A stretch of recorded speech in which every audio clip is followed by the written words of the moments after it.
Muchas gracias, presidenta. Muchas gracias, señor Camacho. Un placer tenerle por aquí, desde luego. Bueno, yo creo que la foto principal que ha hecho es una foto que es muy exportable a otros, primero a otros centros hospitalarios, pero por otro lado, en términos generales, a otros servicios no clínicos cuya prestación se ha privatizado, se ha externalizado en la última década, sobre todo, ¿no?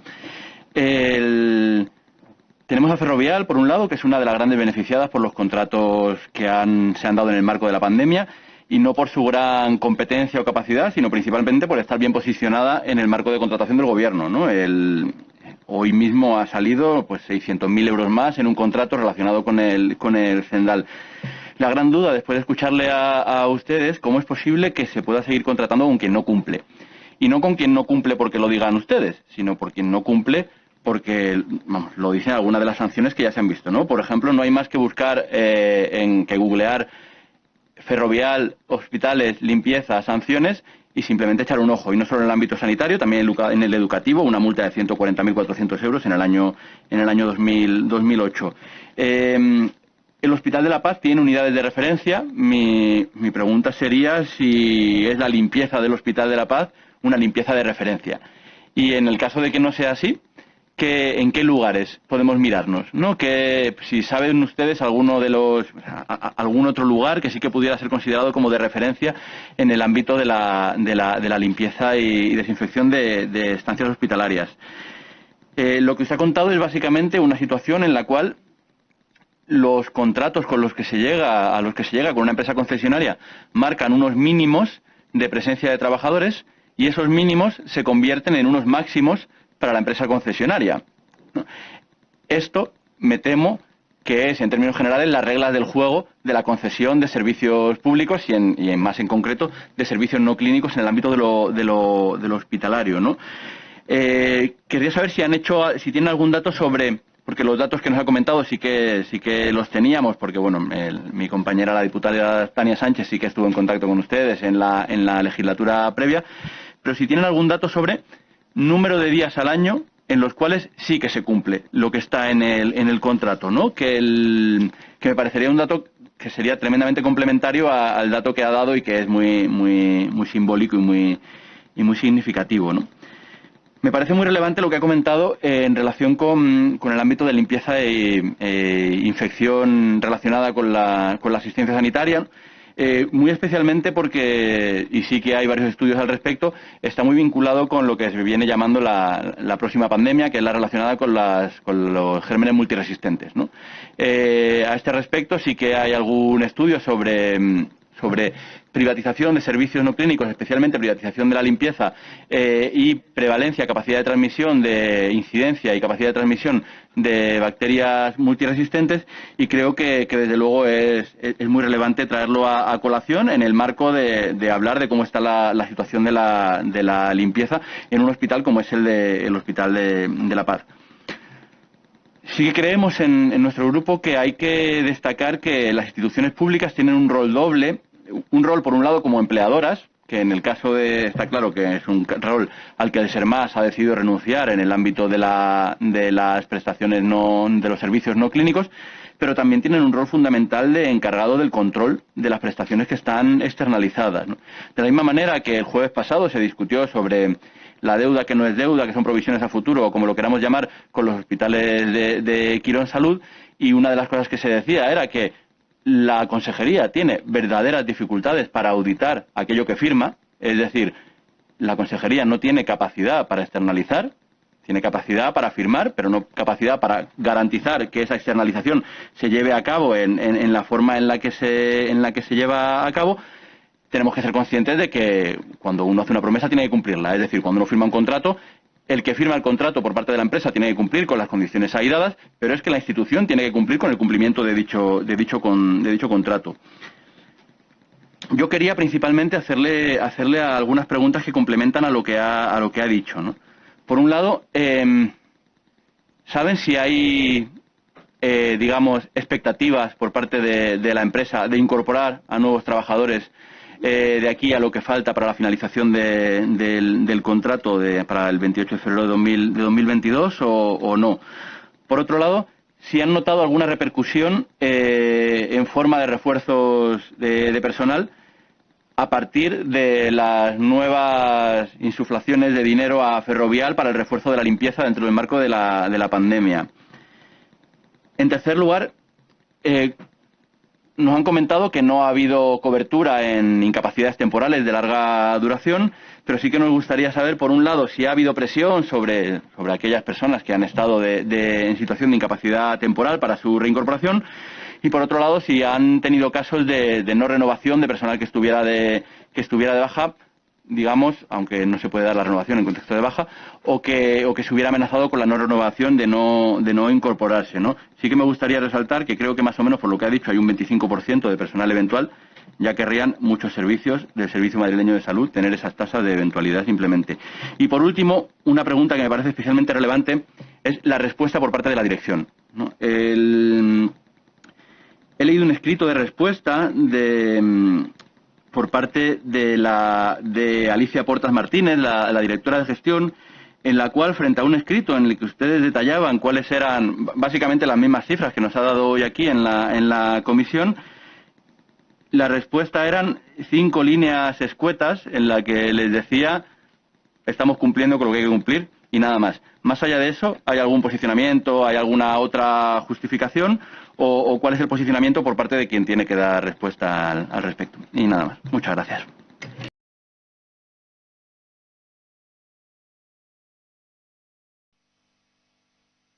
Bueno, muchas gracias, señor Prados, por venir.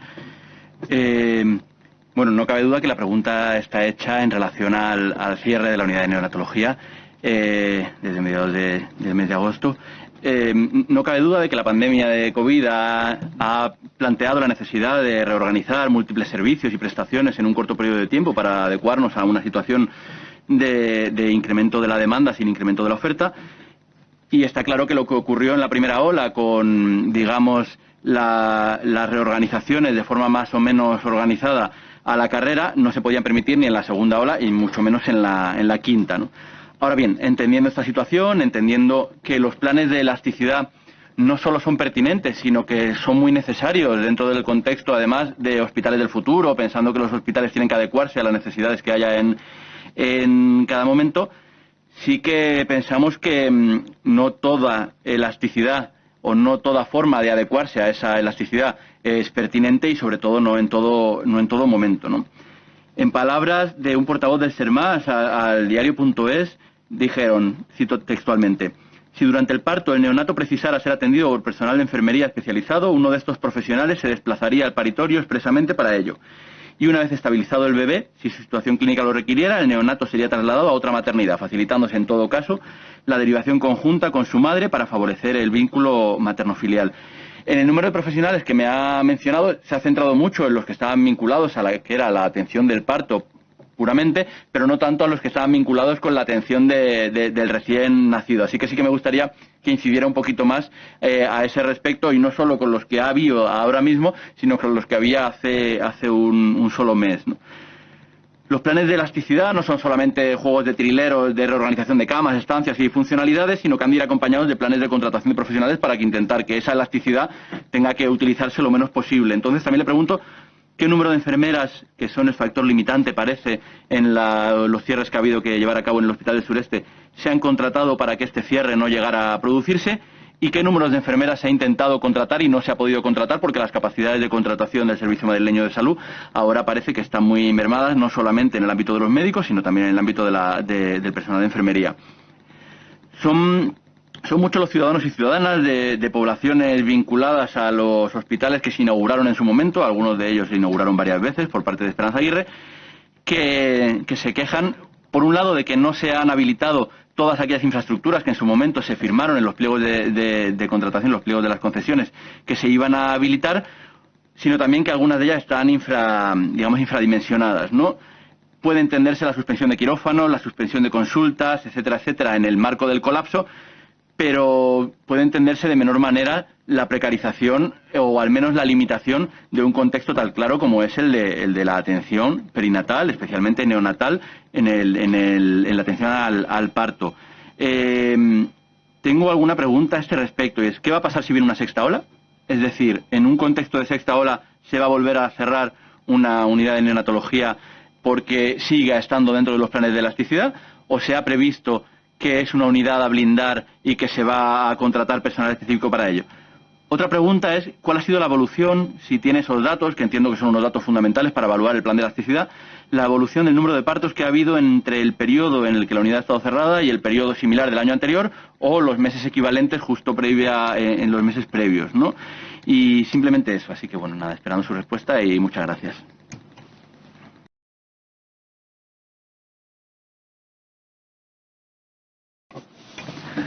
Muchas gracias a ambos. En términos generales, el traer aquí esta pregunta es porque generalmente solemos poner mucho el énfasis en el ámbito de la objeción y no tanto en el ámbito de quienes no quieren objetar, sino que lo que quieren es llevar a cabo la prestación, ¿no? Y cuáles son las garantías para que puedan llevar a cabo esa prestación de forma totalmente libre, autónoma y de forma con calidad. Son tres aspectos en los que yo querría incidir. Uno está claro que es el ámbito formativo, que es el que ha comentado. A ese respecto, sí que sabemos acerca de la formación que se está llevando a cabo, principalmente telemática, pero consideramos que es un aspecto en el cual sí que habría que transicionar hacia la presencialidad, porque creemos que es un aspecto, el de la prestación de la eutanasia, con unas singularidades que así lo indican, ¿no? Por otro lado, si está previsto que haya algún órgano consultivo en términos de resolución de dudas, tanto teóricas como prácticas, para los profesionales que son prestadores de la prestación de la eutanasia, que vayan a tenerla, ¿no? Otro de los ámbitos sobre los que queríamos preguntar es el relacionado con las condiciones, digamos, temporales en el día a día para la prestación de la eutanasia, ¿no? Se van a habilitar algunas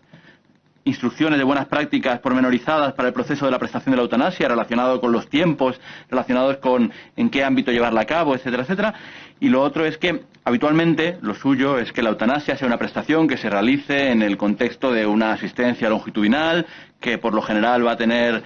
aparejada una cierta confianza entre el profesional o los profesionales implicados y la persona que la solicita. Entonces queríamos también preguntar si va a haber alguna formulación ya mucho más pormenorizada, mucho más pragmático, por decirlo de alguna forma, relacionado con la liberación de espacios y tiempos en las agendas de los profesionales para que estas actividades no se tengan que llevar a cabo, digamos, un poco menos que forzado en el día a día de una consulta, tanto en el ámbito hospitalario como en el ámbito de las consultas en el ámbito de atención primaria y la atención domiciliaria. Y hay una tercera dimensión que es la relacionada con las condiciones del equipo, ¿no? Porque, bueno, en la ley consigna principalmente y de forma muy clara el rol de los médicos y las médicas, pero si bien sabemos que la prestación de la eutanasia va a ser una prestación llevada a cabo en equipo, en el cual habrá una implicación desde los profesionales farmacéuticos que estén relacionados con la preparación de la medicación hasta las enfermeras que vayan a estar relacionadas con la administración en alguna de las ocasiones. Entonces, supongo que estará, digamos, pensada la formación más allá de los profesionales, de los médicos y las médicas, y por otro lado, si va a haber algún procedimiento para garantizar que el equipo completo esté disponible cuando alguno de los posibles miembros sea objetor, ¿vale?, a la prestación de la eutanasia. Y luego dos últimas cosas. Hemos oído en muchas ocasiones el número de profesionales que están registrados ya en el registro de objeción. Me gustaría saber si tiene datos, y si no tiene datos, pues los pediremos por petición de información, sobre qué porcentajes de especialistas en medicina familiar y comunitaria que estén trabajando en la atención primaria, especialistas en medicina interna y especialistas en neurología